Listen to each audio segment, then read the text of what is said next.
네, 유가 부채질하는 중동 리스크, 국제유가 150달러까지 갈까? 네, 지금 또 중동 지역에서 굉장한 충돌이 일어났습니다. 원래도 사실 이쪽에서는 굉장히 몇 차례 충돌이 좀 있었었는데 이스라엘과 이제 무장파 하마스 간의 충돌이 확대가 되면서 국제 유가도 잠잠하다가 다시 한번 좀 출렁이는 그런 흐름들이 나오고 있습니다.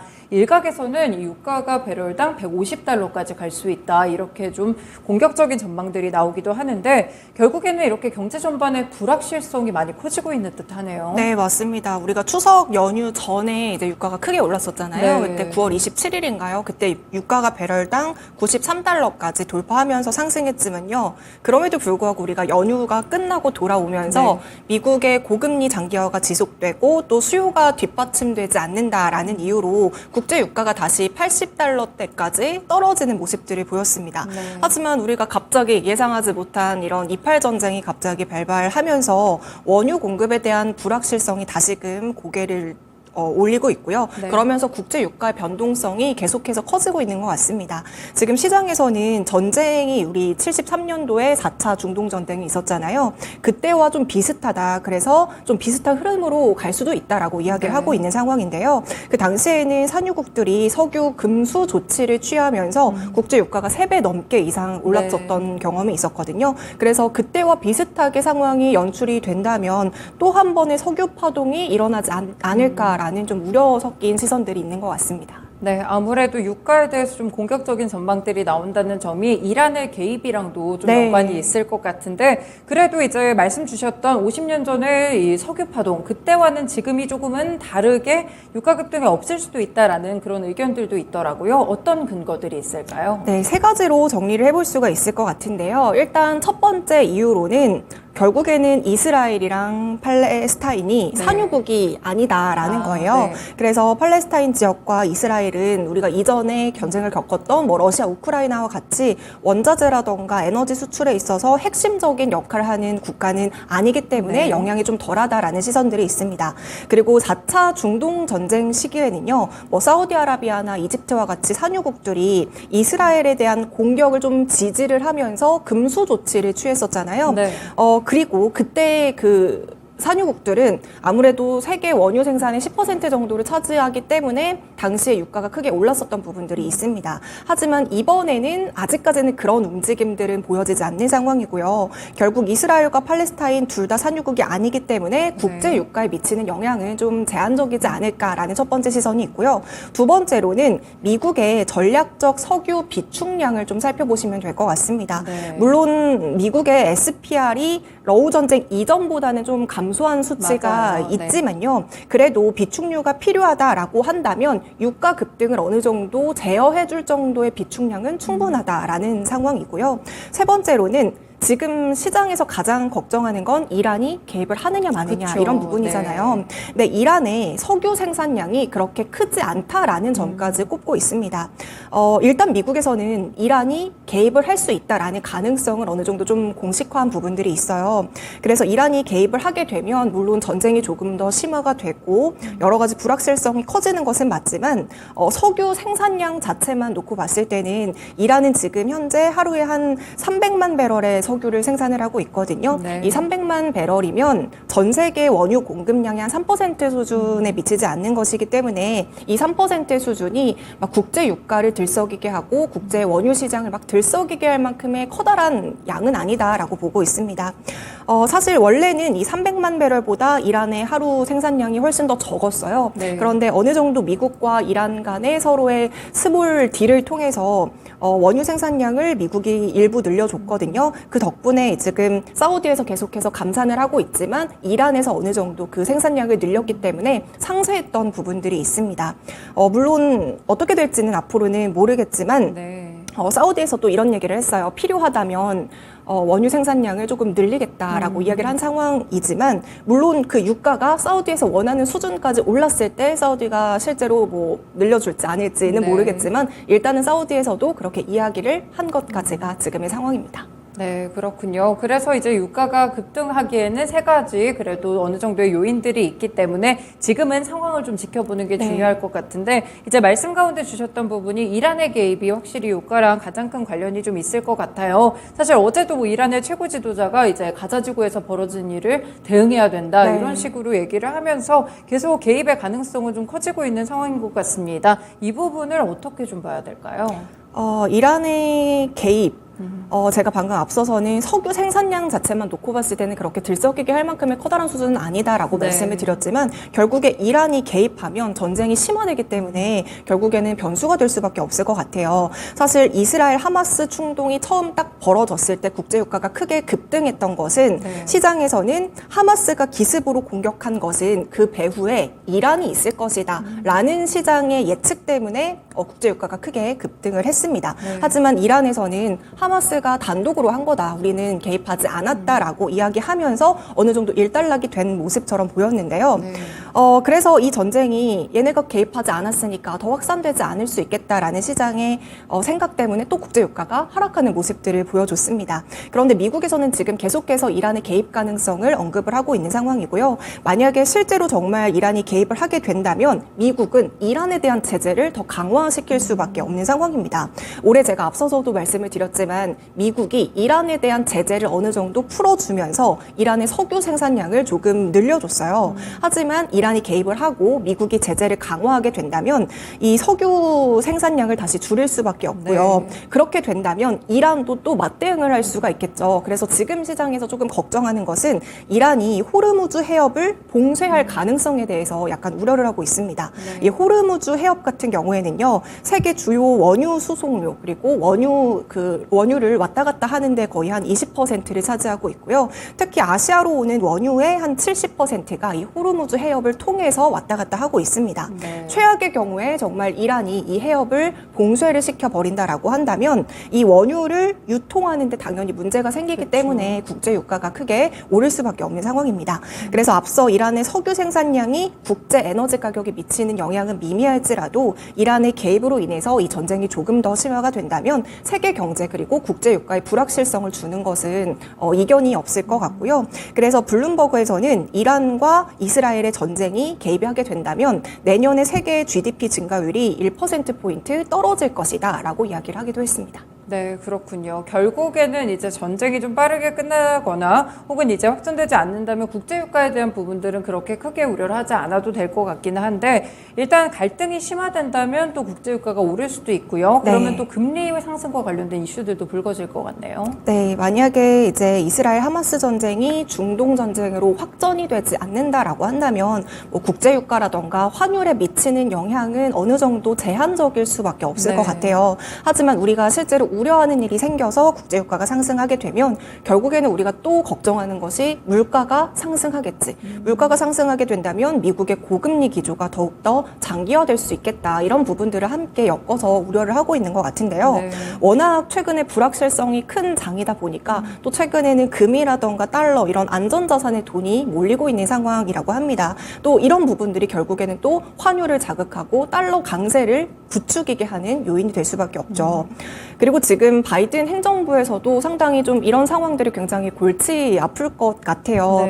지금 우크라이나에 바이든 행정부가 지원하고 있는 애초에 국방비도 상당한 부분이고요. 맞죠. 이스라엘과 하마스 충동 이전에도 이미 미국은 이스라엘에 연간 30억 달러 이상의 군사 지원을 제공을 하고 있었던 상황이거든요. 근데 이번에 충돌로 인해서 이스라엘에서는 미국에게 추가 무기라던가 여러 가지 지원을 또 해주세요라고 요청을 한 상황입니다.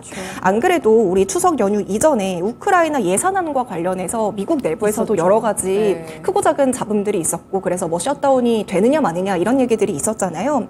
그런데 이렇게 또 전쟁이 또 한 번 발발이 되니까 미국에서는 결국에는 군사비에 대한 부담이 커질 수밖에 없는 상황입니다. 그래서 지금 바이든 행정부에서는 뭐 이스라엘, 우크라이나, 대만 이렇게 군사적 지원 예산안을 약간 패키지로 묶어가지고 제출을 했다고 해요. 이렇게 묶어서 제출을 하면 그쪽에서도 조금 합의를 해주지 않을까라는 생각에 이렇게 패키지로 제출하는 방안을 추진을 하고 있는 상황인데요. 어쨌든 지금 미국은 짊어져야 하는 정치적인 리스크 부담이 굉장히 큰 상황이고요. 그렇다고 해서 너무 이스라엘을 지지하는 것도 그렇다고 해서 뭐 아랍권 전체와 척을 지기에도 약간은 애매한 상황이에요. 그렇죠. 그리고 이런 여러 가지 부분들이 결국에는 또 우리 내년 대선을 앞두고 있습니다. 내년 대선에 영향을 줄 수 있기 때문에 미국이 어떻게 중재에 나서는지 이런 것들도 우리가 계속 지켜봐야 될 부분인 것 같아요. 네, 이번 전쟁으로 인해서 미국도 셈법이 좀 복잡해지는 네. 그런 일들이 좀 일어날 것 같습니다. 그러면 우리나라도 영향을 좀 체크해보고 싶은데 유가나 이런 부분들도 궁금하고요. 정부에서는 어떤 대책 마련에 좀 나서고 있을까요? 일단 국제유가 급등을 우려해서 정부에서는 이번에 또 유류세를 조금 더 인하하는 걸 연장하겠다라고 발표를 네. 했어요. 원래는 10월 말에 유류세 인하 종료가 될 예정이었지만요. 이팔 전쟁에 따라서 국제유가가 조금 더 오를 수 있고 변동성이 커질 수 있다라는 것을 우려해서 이번에 정부에서는 연말까지로 연장을 하기로 했습니다. 네. 그리고 경유 보조금 역시 연말까지 연장하면서 정부에서는 일단 에너지라던가 여러 가지 먹거리를 중심으로 물가를 안정시키는데 총력을 다하겠다라고 이야기를 한 상황인데요. 이렇게 유류세 인하 자체는 연장이 되었지만 네. 결국에 또 시장에서 걱정하고 있는 건 식품 가격을 중심으로 물가가 오를 수 있을 것이다라는 걱정을 많이 하고 있는 것 같아요. 그러면서 우리가 처음에 예상했던 상저하고와는 계속해서 멀어지는 느낌이 있는데요. 네. 물론 앞서도 말씀드렸다시피 이팔 전쟁이 러우 전쟁처럼 원자재라던가 에너지에 대한 핵심 국가는 아닙니다. 하지만 결국 전쟁이 심화가 된다면 국제유가가 오르게 되고 국제유가가 오르면 물류비가 함께 오르기 때문에 그렇죠. 원자재 여러 가지 식품 가격 함께 인상이 되는 건 불가피한 상황입니다. 이미 우리가 러시아 우크라이나 전쟁으로 인해서 원자재 가격들이 일제히 오르면서 결국에는 식품업계 대부분이 모두 다 가격을 올린 상황이잖아요. 그렇죠. 그리고 최근에 또 맥주 가격도 인상이 됐고요. 우유 가격도 결국에는 인상이 됐습니다. 그리고 이렇게 하반기 국제유가가 계속해서 오르면서 지금 3달 연속으로 수출과 수입 물가도 상승하고 있는 상황이라고 하거든요. 이렇게 식품 가격을 필두로 물가가 또 오르게 된다면 소비가 또 결국에는 감소하게 되고 앞서 말했다시피 상저하고와 점점 멀어지는 게 또 네. 우려스러운 점인 것 같습니다. 네, 그렇군요. 결국에는 물가 상승과 또 연관이 있을 수 있기 때문에 우리가 더욱더 좀 유의 깊게 봐야 되는 그런 부분인 것 같은데 국제유가가 오르게 된다면 타격을 입을 만한 지점이 또 한국전력이 있는 네. 것 같아요. 아무래도 이제 원재료에 대한 부담이 커지기 때문일 것 같은데 한국전력의 경우에는 더 이상 이런 요금 부담이 더 심화된다면 이제는 버티기가 좀 힘들 것 그렇죠, 같거든요. 맞아요. 지금 하반기에도 공공요금이 계속해서 인상이 되고 있습니다. 10월부터 이제 수도권 지하철 요금까지도 함께 인상이 된 상황인데요. 여기에 지금 전기료 인상에 대한 논의가 또다시 수면 위로 떠오른 상황입니다. 하반기 국제유가가 오르면서 여전히 한국전력의 역마진이 지속이 되고 있는 상황인데요. 이에 따라서 지금 한전의 누적 적자가 47조 원을 돌파한 상황입니다. 여기에 이팔 전쟁으로 인해서 국제유가가 배럴당 100달러를 넘어서게 된다면 이 적자 규모는 더 커질 수밖에 없는 상황이고요.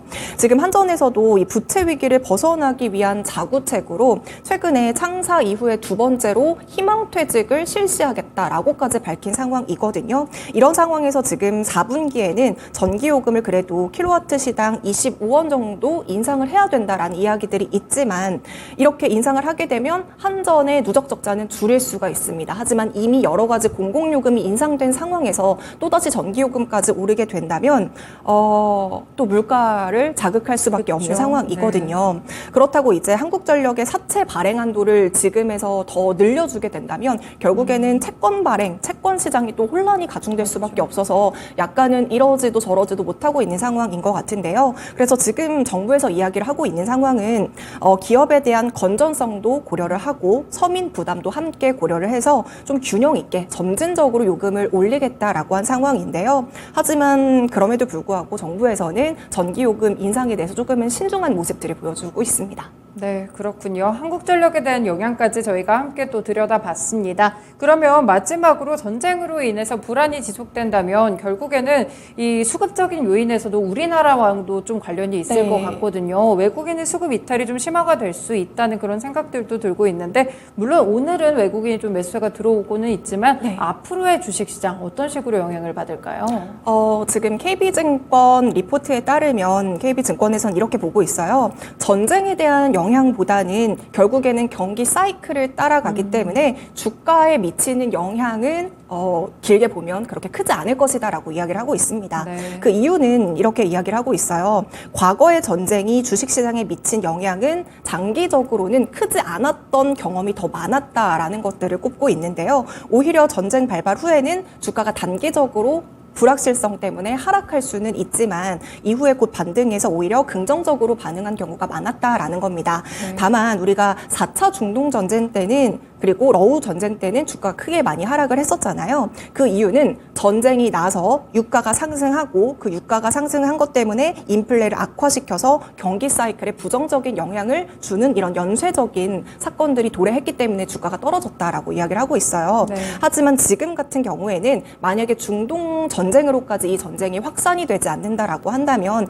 결국에는 전쟁에 대한 이슈보다는 최종적으로는 경기 사이클을 따라갈 것이다 라고 이야기를 하고 있고요. 그렇기 때문에 유가가 급등을 하지만 않는다면 이스라엘과 하마스의 전쟁보다는 경기 그리고 연준의 정책 방향성에 우리가 조금 더 포인트를 맞춰서 봐야 되지 않을까라는 입장입니다. 네. 하지만 여러분들도 다 아시는 것처럼 누구도 이 사태를 어떻게 마무리될지 어떻게 확장이 될지는 그 누구도 모르죠. 예측을 할 수 네. 어렵기 때문에 당분간 국제 유가는 계속해서 지금처럼 변동성이 커질 것 같아요. 그러면서 이제 증시에도 불안감이 확대가 되면 주가 방향을 뭐 예상을 하거나 외국인 수급을 예상하거나 이런 것들이 사실상 무의미한 부분일 수도 있기 때문에 투자하기 우호적인 상황이 나오기 전까지는 어느 정도는 좀 때를 기다리는 것이 낫지 않을까라는 것들이 좀 증권가의 대부분의 입장인 것 같습니다.